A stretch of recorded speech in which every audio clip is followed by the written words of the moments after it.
हरे कृष्णा। तो आज हम लोग 4.6 का परपट देखेंगे। उसके बाद 4.7 देखने का प्रयास करेंगे। छठा श्लोक, चौथे अध्याय का। अजोपि सन् अव्ययात्मा भूतानामीश्वरोऽपि सन् प्रकृतिं स्वामधिष्ठाय संभवाम्यात्ममायया। अजोपि सन् अव्ययात्मा, अजन्मा होते हुए भी, अव्ययात्मा अविनाशी और अविकारी होते हुए भी, भूतानाम ईश्वरोऽपि सन् सभी जीवों के ईश्वर होते हुए भी, प्रकृतिम स्वाम अधिष्ठाय अपनी प्रकृति में अधिष्ठान मतलब अपनी प्रकृति में स्थित होते हुए भी, स्थित होते हुए, संभवामि आत्म माया अपनी आत्म माया अपने दिव्य स्वरूप को प्रकट करना। और आत्म माया का अर्थ मतलब दूसरों पे कृपा करने के लिए, भक्तों पे कृपा करने के लिए संभवामी मैं आता हूँ या उस रूप में प्रकट होता हूँ, ऐसा कह सकते हैं। यद्यपि मैं अजन्मा तथा अविनाशी हूँ और यद्यपि मैं समस्त जीवों का स्वामी हूँ, तो भी प्रत्येक युग में मैं अपने आदि दिव्य रूप में प्रकट होता हूँ।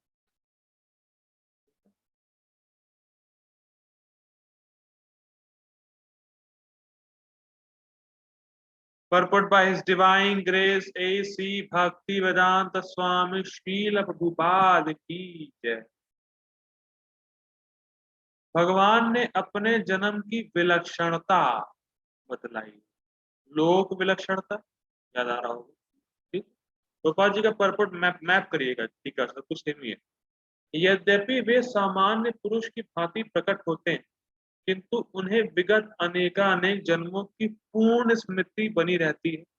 बहुनी में व्यतीतानी जन्मानी तब चार अर्जुन, मुझे सब याद है पहले कर्म, तुम्हें याद नहीं है अर्जुन, ठीक है।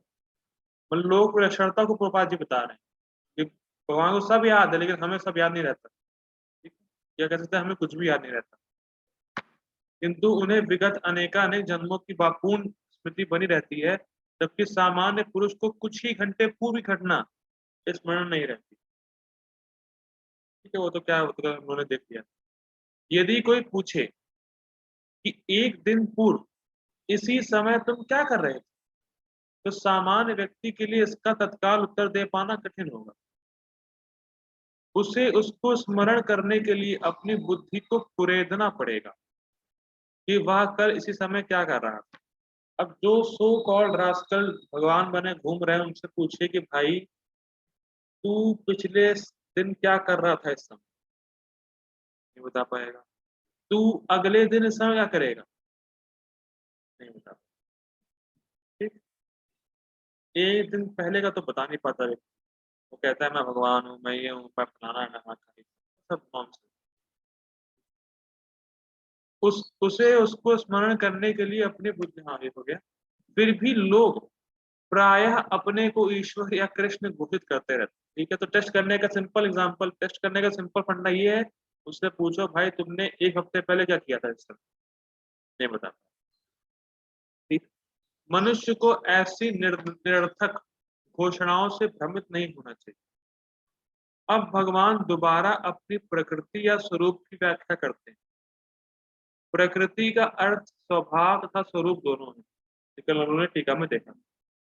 भगवान कहते हैं कि वे अपने ही शरीर में प्रकट होते हैं, वे सामान्य जीव की भांति शरीर परिवर्तन नहीं करते। अच्छा, और सामान्य जीव शरीर परिवर्तन क्यों करता है? कर्मों के यस, कर्मों के हिसाब से, शरीर कर्म हिसाब से करता है, ठीक है। इस जन्म में बद्ध जीव का एक प्रकार का शरीर हो सकता है, किंतु अगले जन्म में दूसरा शरीर रहता है, ठीक। भौतिक जगत में जीव का कोई स्थायी शरीर नहीं है। इस पे एक भक्त का कमेंट था, जैसे फुटबॉल मैच में अलग अलग लोग फुटबॉल को मारते रहते हैं, वैसे ही हमारी स्थिति फुटबॉल की तरह है, अलग अलग शरीर में धकेले जा रहे हैं, हमारा कोई भी स्थायी शरीर है ही नहीं। हम लोग कभी ये कभी वो कभी वो कभी वो, प्रकृति हमें फुटबॉल की तरह नचा रही, फुटबॉल की तरह मार रही। ठीक है। अच्छा, ये क्यों है? टीका में उन्होंने कल कहा था ऐसा क्यों हो रहा है। 2 पॉइंट पढ़े थे उन्होंने टीका में, उसकी वजह से ये हो रहा है। इसको याद है वो 2 पॉइंट? प्रभु जी। हमारा इस जगत में कोई स्थायी शरीर नहीं है, बराबर देहांतर हो रहा है। क्यों हो रहा है? उसके 2 पॉइंट टीका में बड़े इंटरेस्टिंग, लास्ट में थे, किसी को याद हो तो।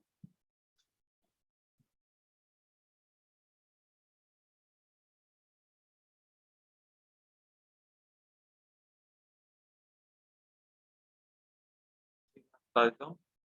सच्चा ज्ञान की इच्छा ना करना, और ऐसे कर्म करना जिससे कि उसको, ऐसे कर्म कर रहा है व्यक्ति, उसको खुद ही नहीं पता कि आगे चलते वो भोग कर सकते, इसी वजह से ऐसा हो रहा है।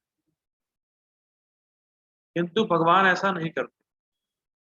जब भी वे प्रकट होते हैं तो अपनी अंतरंगा शक्ति से वे अपने उसी आद्य, आद्य मतलब उसी स्टार्टिंग, मतलब जो कृष्ण है उसी शरीर, कृष्ण वाले शरीर में प्रकट होते हैं।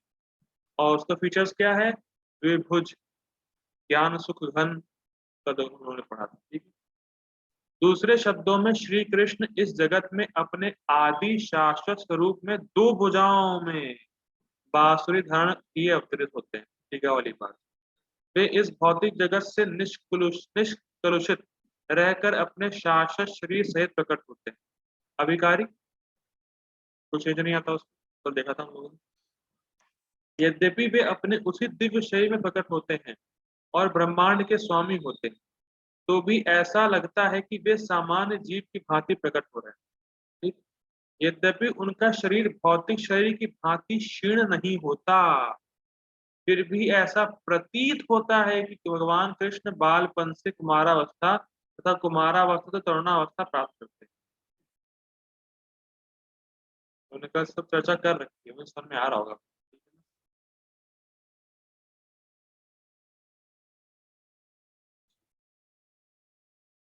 किंतु आश्चर्य तो यह है कि वे कभी युवा अवस्था से आगे नहीं बढ़ते। ये इंटरेस्टिंग, इस पे जरा विचार करिए, थोड़ा सा सोचने वाली बात है। भगवान 20 साल के ऊपर के लगते ही नहीं। तो अर्जुन की मानी दाढ़ी वाड़ी आ गई है, भगवान की दाढ़ी नहीं निकली है, भगवान अभी भी यंग लग रहा है 125 साल में। कितना आश्चर्य है। मान लीजिए आपके पिता हो, उनकी एज फिक्स हो गई, आप बड़े हो रहे हैं, आप पिता बड़े ही नहीं हो रहे, तो कितना आश्चर्य लगेगा आपको, अरे मेरे पापा 20 साल के हैं, मैं 50 साल का लग रहा हूँ। हाँ समझ में आ रही है। मान लीजिए आपके दादाजी, उनकी दाढ़ी नहीं निकली, अभी भी बिल्कुल यंग, बच्चे के जैसे लग रहा है, तो कैसा लगेगा? प्रभु जी कैसा लगेगा आपको सोचिए। आपकी दाढ़ी वाड़ी खूब निकल गई है, आपके बाल सफेद हो रहे हैं, आपके आपके जो दादाजी हैं बिल्कुल यंग, काले बाल, ना कोई दाढ़ी, बिल्कुल यंग जैसे लग रहे हैं। कैसा फील होगा आपको प्रभु जी? उनको देख क्या अजीब अजीब फील है। अजीब लगेगा भाई, यार ये क्या है, मेरी ऐसे बढ़ती चली आ रही है और मैं दादाजी बिल्कुल कांस्टेंट वैसे ही। तो ऐसे ही था कृष्ण के साथ, मतलब कृष्ण कभी युवा अवस्था से बड़े हुए ही नहीं। और आश्चर्य तो ये है कि उनकी रानियां भी कभी नहीं, जो उनकी जो 16,000 रानियां थी, वो भी कभी तरुणावस्था से ऊपर गई नहीं। भागवत में प्राप्त होता है information। तो ये बात है कि युवावस्था से आगे भगवान बढ़ते ही नहीं कभी, हमेशा नवयुवक रहते ही। ठीक है। पुरुष, अब प्रभा जी से एक्सप्लेन करेंगे। कुरुक्षेत्र युद्ध के समय उनके अनेक पुत्र थे, या दूसरे शब्दों में वे भौतिक गणना के अनुसार काफी वृद्ध थे, फिर भी वे 20-25 वर्ष के हुए जैसे लगते थे। ठीक है। हमें कृष्ण की वृद्धावस्था का कोई चित्र नहीं दिखता। किसने देखा है कृष्ण के ओल्ड रूप को फोटो में? कभी नहीं देखा होगा कि वो होते नहीं, क्योंकि वे कभी भी हमारे समान वृद्ध नहीं होते। यद्यपि वे तीनों काल में, भूत वर्तमान तथा भविष्य काल में सबसे वयोवृद्ध पुरुष। उस किसको एक्सप्लेन कर रहे हैं पापा जी? उसको पुराण पुरुष, और क्या कहते हैं क्या था, भगवत संहिता का क्या श्लोक था? द्वैतम अच्युतम अनादिम अनंत रूपम आद्यम पुराण पुरुषम नव यौवन। पुराण सबसे पुराने पुरुष है भगवान। सब भगवान के पास ही हैं, लेकिन अभी भी वो बिल्कुल इतना विमुक्त तरीके से लग रहा है। ठीक है, ना तो उनके शरीर और, हाँ ये देखिए, ना तो उनके शरीर और ना ही बुद्धि कभी क्षीण होती है बदलती। हमने कल देखा था उसका अवय आत्मा का मीनिंग कि उनकी बुद्धि परिवर्तन नहीं होता, बुद्धि परिणाम शून्य है। बुद्धि को एक्सप्लेन करना है कि उनके शरीर और उनकी बुद्धि कभी क्षीण या बदलती नहीं। अतः यह स्पष्ट है कि इस जगत में रहते हुए भी वे उसी अजन्मा सच्चिदानंद रूप वाले हैं, जिनके दिव्य शरीर तथा बुद्धि में कोई परिवर्तन नहीं होता। ठीक, वस्तुतः उनका आविर्भाव और तिरोभाव सूर्य के उदय तथा अस्त के समान। ये भी देखा था हम लोगों ने कल। ठीक है, जो हमारे सामने जो हमारे सामने से घूमता हुआ हमारी दृष्टि से ओझल हो जाता है। जब सूर्य हमारी दृष्टि से ओझल रहता है तो हम सोचते हैं कि सूर्य अस्त हो गया है, और जब वह हमारे समक्ष होता है तो हम सोचते हैं कि वह क्षितिज में है। वस्तुतः सूर्य स्थिर है, किंतु अपनी अपूर्ण तथा त्रुटिपूर्ण इंद्रियों के कारण हम सूर्य को उदय और अस्त होते परिकल्पित करते हैं। और चूंकि भगवान का प्राकट्य तथा तिरोधान सामान्य जीव से भिन्न है, अतः स्पष्ट है कि वे शाश्वत हैं, अपनी अंतरंगा शक्ति के कारण आनंद स्वरूप हैं और इस भौतिक प्रकृति द्वारा कभी कलुषित नहीं। ठीक, वेदों द्वारा भी पुष्टि की जाती कि भगवान अजन्मा होकर भी अनेक रूपों में अवतरित होते हैं। महानारायण उपनिषद सेम प्रभुपाद जी से कोट कर रहे हैं। भगवान अजन्मा होकर भी अनेक रूपों में अवतरित होते रहते हैं, किंतु तो भी वे शरीर परिवर्तन नहीं करते।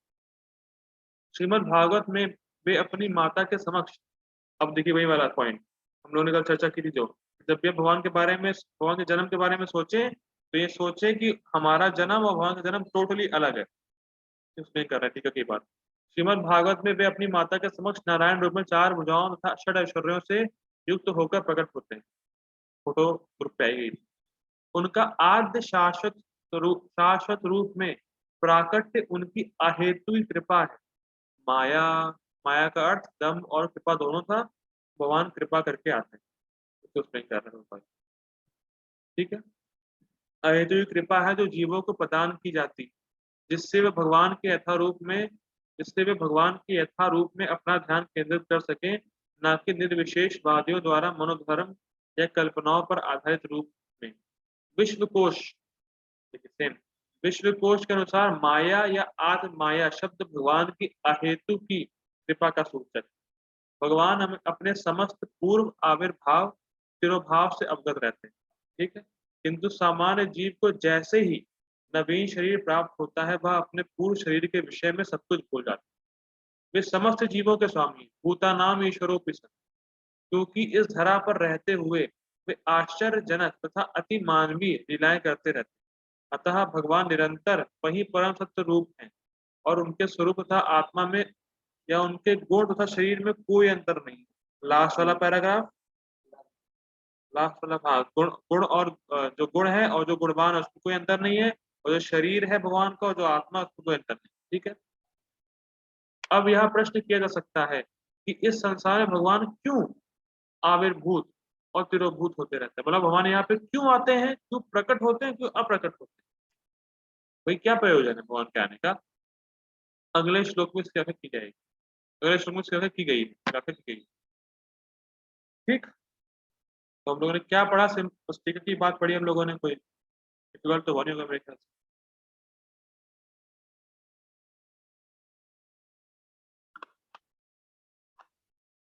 सेम टीका को एज इट इज कॉपी किया गया है, तो पाजी ने बिल्कुल परंपरा का ध्यान रखा है। मुझे कुछ भी समझाने की जरूरत पड़ी नहीं, क्योंकि हम लोगों ने डिटेल में समझ लिया था। तो अब क्वेश्चन है भाई कि भगवान क्यों आते हैं, क्या कारण है भगवान के आने का। तो अब हम लोग देखने वाले हैं where and why Krishna descends in material world. ठीक है, कल हम लोगों ने देखा था हाउ कृष्णा अपीयर्स, कैसे आते हैं। आज पढ़ने वाले क्यों आते हैं और कहाँ आते हैं। ठीक है, तो क्यों आते हैं इसका 4.7 और 4.8 में उत्तर। तो आज हम लोग 4.7 देखेंगे, जो बहुत ही फेमस लोग। इसी में शुरू कंटिन्यू करें कि मीटिंग को। दोबारा मीटिंग है पार्ट बन जाएगा। तो मैं ऐसा करता हूँ, मैं दोबारा मीटिंग ऑन कर रहा हूँ।